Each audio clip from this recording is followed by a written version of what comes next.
Good morning. Today I'm going to tell you about the overreaching shoulder. Now this is one category of shoulder problems and I see it all the time. So we're going to talk about the overreaching shoulder, why that happens, what that is on a physical and emotional and energetic level, and how to take those first steps in towards healing it. So if you know anyone that has a shoulder problem, this is going to be gold for them. Now there are a few other shoulder issues and we're going to come on to talking about those over the next coming weeks. But this is one of them that I see all the time. So tag your friends or make a comment if there's anything else that you want to know about this issue so that your friends can learn and you guys can get the most out of this. So I'm Beks Thompson and I am an integrated health and personal development specialist. I'm also a yoga teacher here in my studio this morning on Bribey Island, and I work with people who want to make a bigger impact in the world, but they find that pain, self-worth issues, doubt, stress and anxiety hold them back, and no one has ever quite put together all the different pieces of the puzzle. And I help people do that, join the dots of their physical, emotional, energetic and spiritual self so that they get exceptional results. So let's talk about our overreaching shoulder. First of all, what does it look like? So with an overreaching shoulder, it is down and forward. So I can't quite show you because I don't have one anymore. I used to have one. But an overreaching shoulder is slumped down and forward. So if you look in the mirror or you look at someone who has this, you'll see this shoulder that has the problem being lower and being a little slumped forward. And often you can see that when you are sideways. You can see that the shoulder is forward of the ear and not sort of back and more in a line with the ear. So this type of shoulder can really cause you a lot of physical problems. It can feel quite weak, it can feel dragging, it can give you sharp pain around the back. And some of the behavioural, if you like, or emotional things that go along with this are people that tend to live in the future, right? Living in the future, living a little outside of themselves. They get very caught up in the doing out here and get caught up perhaps in the goal orientation of that, or feeling expected to succeed, feel caught up in just getting that goal, yeah, and always sort of a little bit ahead of themselves and attached to that outcome. They struggle with sitting back and allowing things to take their natural course, their rhythm. These people also can be the dreamers, yeah, they're always out here, ahead of themselves, dreaming and scheming, having hands in lots of pies, and struggle to really focus and put their energies in one place. The other thing that the person with an overreaching shoulder sometimes has an element of control. Now, this can be mixed up with the overburdened shoulder, which we're going to talk about next week, so make sure you tune into that episode. But this is a person who has hands in lots of pies and feels like they need to get involved in other people's stuff. Yes, there's always this feeling of coming outside of themselves and getting involved here. There's a number of things, as I'm speaking this out, feel if this is a little true for you in some cases, if you have some shoulder issues, or if this is true about someone else that you know and that they could really help with this information, yeah? What else happens with this shoulder? There can be a bit of pushing, yeah? So there's this holding on to goals, so you've got lots of dreams and aspirations, and you get caught up in what that outcome is, and sort of impatient, if you like, to get that. And so there can become quite a lot of pushing in order to try and achieve that goal. So if you're on now this morning, just let me know if you're here by just clicking on the little wow icon, and so I know that you can hear me in this space because I know it's a little bit echoey, and we're in an art centre, there's a little bit of sound around me. So we're talking today about the overreaching shoulder and how it presents and what you can do to start healing that on a physical, emotional and energetic level. So we've talked about some of those emotional and behavioural aspects, and now I want to talk about maybe the why. Now sometimes these people have a sense of lower self-worth, who doesn't, and that can drive them to sort of always be in the doing rather than sitting back and in the allowing. They need to always sort of feel like they have a task and are more uncomfortable with really sitting back and being still. They tend to do things out here to avoid their true feeling, their true emotion. So just feel that. Do you skate over your emotions? Do you know someone else who does and is always out here in someone else's stuff or in their own dreams and scattered lots and lots of different things going on? So the overburdened shoulder is a little different, and we're going to talk about that next week. There are lots of different types of shoulders, so this is a broad generalization. So I encourage you to watch each of the episodes, because often these things are combined when I see clients, but I'm trying to break it up for you here so you get a sense of some of these different aspects, because they can present in isolation and they can present together. So what do these people avoid? They are avoiding the being, the sitting back and the feeling of what's going on. And they are super awesome at avoiding, yeah? They can be very busy out in the world, so you feel like they're quite capable, but they are always involved in the doing to avoid the feeling, to avoid the stillness, to avoid the discomfort of that, of what they really want, what would happen if they actually zoomed in and focused on that. So what do these people need? These people need to come back into their body and to know what it feels like to be in their body. So if you're watching this or you're watching this later, do this with me now. Just take a moment and feel yourself forward of yourself. This is a sort of energetic thing. Imagine that there's something in front of you that you want to reach towards, but your body stays still. And imagine yourself reaching towards that. You might energetically feel that you're a little forward of yourself. Can you feel that? Just let me know in the comments below if you can feel that, and I'll come back and check any of that. Just put a yes or I'm not sure. And if you sit back in your body, feel as if your awareness is now hugging your spine, hugging the front of your spine, and sit back in your body. Now, this can take some practice, particularly if you are awesome at being out of your body, and so many people are. But see if you can sit back in your body and notice what that feels like.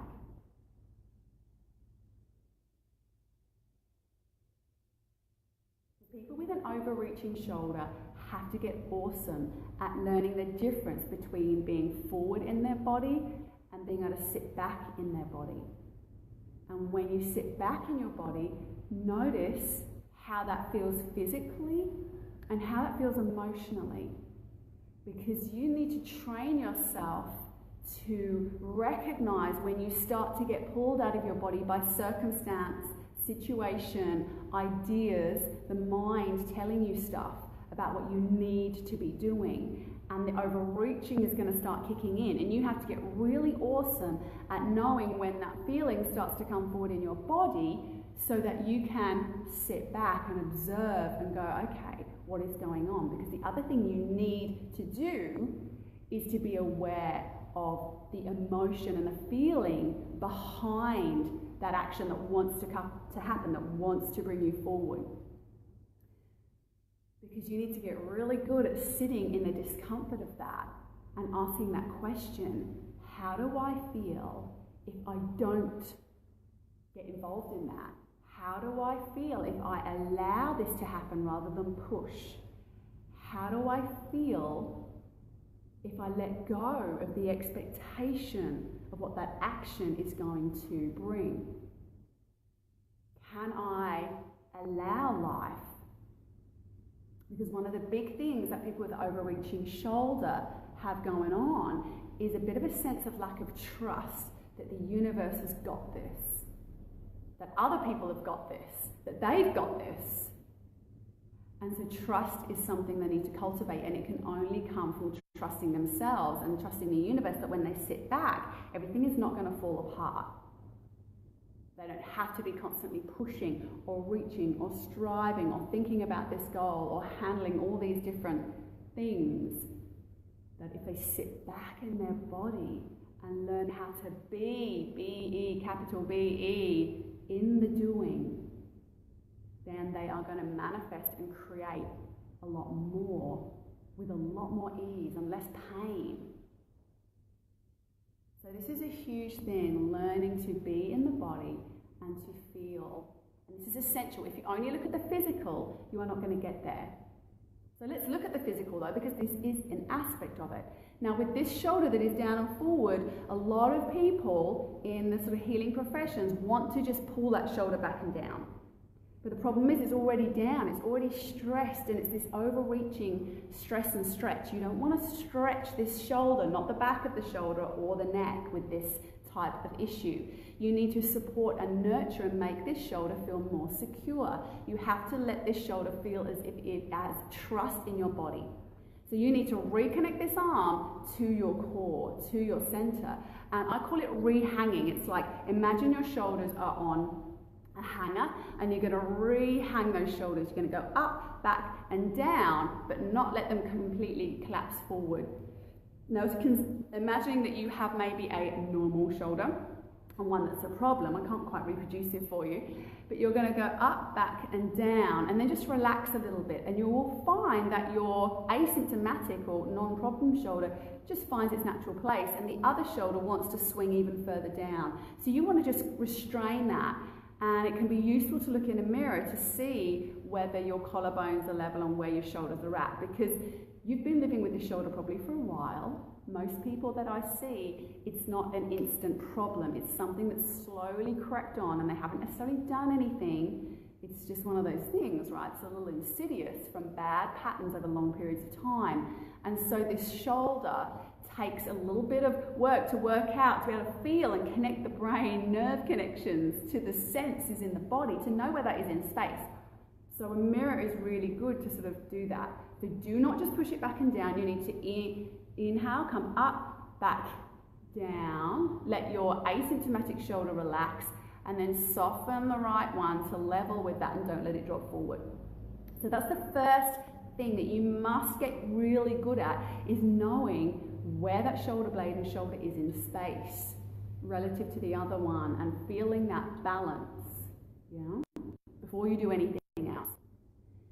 Now the next step is to start to move that shoulder away from the body, but not get into the reaching. This is how we train the being and the centering at the same time as the doing.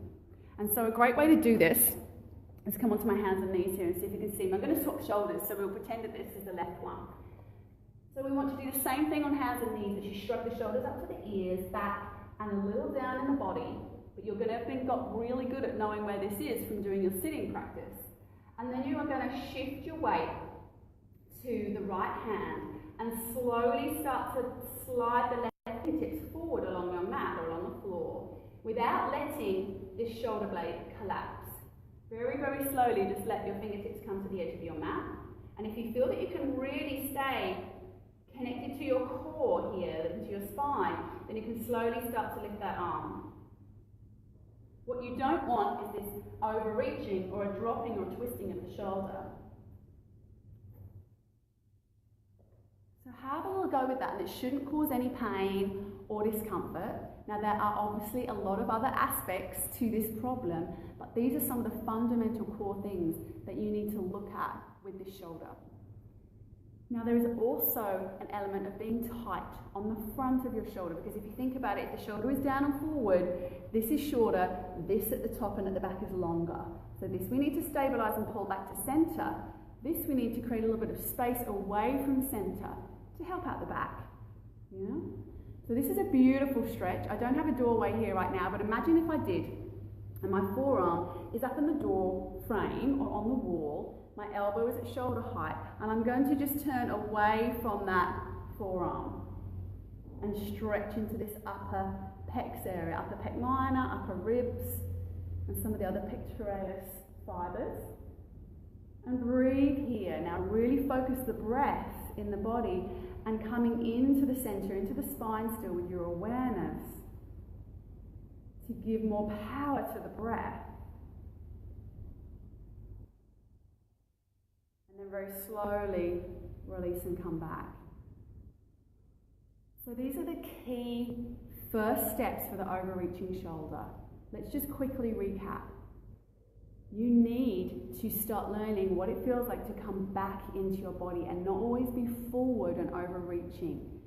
Ask yourself the question, what do I feel when I ask myself to stay back in my body, when I feel this need to come forward, to reach out, to get attached to my ideas and projects or step into someone else's stuff and help out? What does it feel like to keep coming back into my body and not do that? Because you have to get really awesome at being with that discomfort, being comfortable with the discomfort. That is the only way to train ourselves out of these habitual behaviours. One of the other questions you can ask yourself is, what am I scared of? If I don't stay doing, if I don't stay really working on this goal, if I don't stay busy, what am I afraid of? And is that true? Yeah, is that true? The other thing that you need to get really good at is stabilizing the back of the shoulder and the shoulder blade into your core. So that's the rehanging of the shoulder, and then learning how to move that arm without collapsing and overreaching through that shoulder. And then we need to stretch the front. Yeah, let me just check if there's anything else we wanted to say about that.